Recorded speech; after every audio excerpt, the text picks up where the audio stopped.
A successful Sertoma Club functions through its committees. Without their hard work, we would be unable to accomplish the great service we provide in communities all over the United States and Canada. When our committees are at their best, our clubs are at their best. Committees transform ideas into reality in the form of mission activities and service projects. Talent is explored, creativity is put into effective use, and energy is capitalized upon, all in the name of service to mankind. Functioning committees also mean that our members are engaged in club affairs and leadership. This training is designed to help your club understand the basic structure, responsibilities, and functions of Sertoma committees. Let's start by examining the leadership structure within a club. The very top level is going to be your board of directors, which consists of your elected club officers and directors. The board, on behalf of the membership, decides what service programs and community projects the club will adopt. Once approved, a project is then assigned to a committee.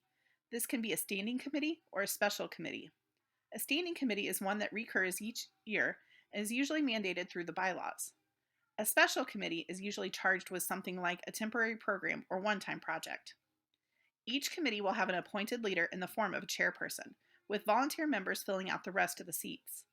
The chair has an especially important role as they serve as the liaison between the committee and the board.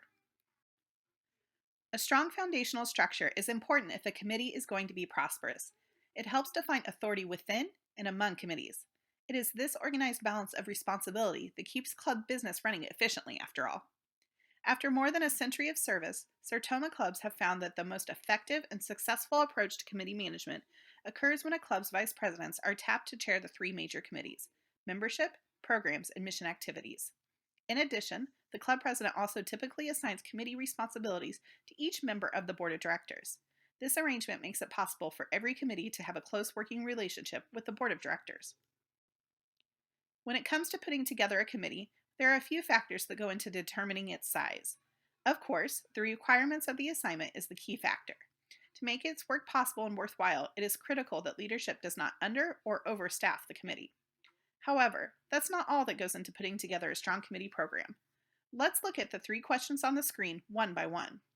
First, does one size fit all? The answer to this question is nearly always no. Like so many things, what works for one club, maybe even one committee, may not work for the next.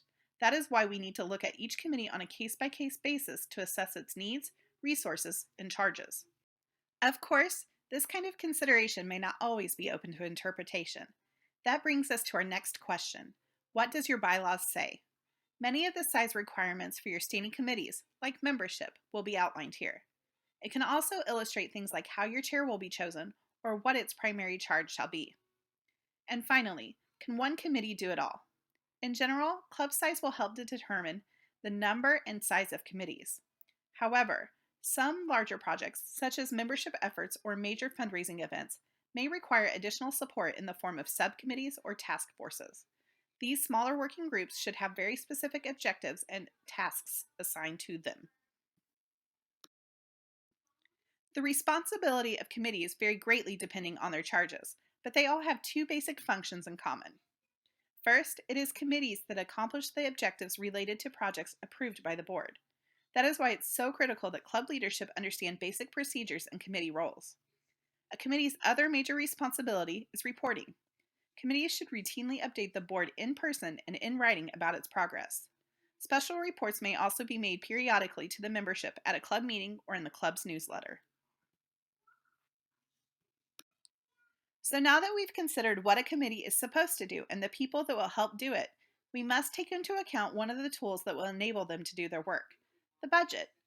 Although the needs may differ amongst committees and from one club to the next, budgets are essential for each committee.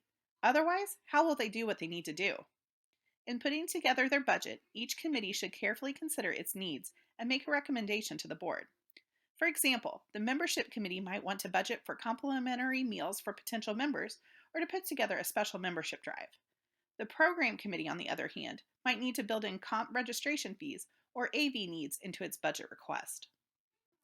Finally, committees must meet to do their work. Whether that is in person, through a video meeting, or by conference call, you will still need to follow many of the same basic steps that come with planning any other meeting. This includes putting together an agenda, establishing a date and time that you will meet, informing committee members about the meeting itself, and communicating about what has transpired at the meeting through minutes and other progress reports.